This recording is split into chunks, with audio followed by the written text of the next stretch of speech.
So as the baby warthogs are still young, Cindy would allow them to eat with her. But as soon as they grow old, she will push them away and later start biting them if they want to take her food. But for now, they still eat with her.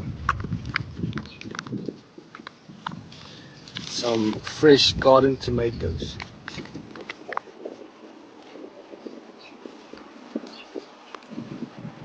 And you see how she put the whole thing in her mouth? It's because she don't want them to eat it. So she will put the whole thing in her mouth.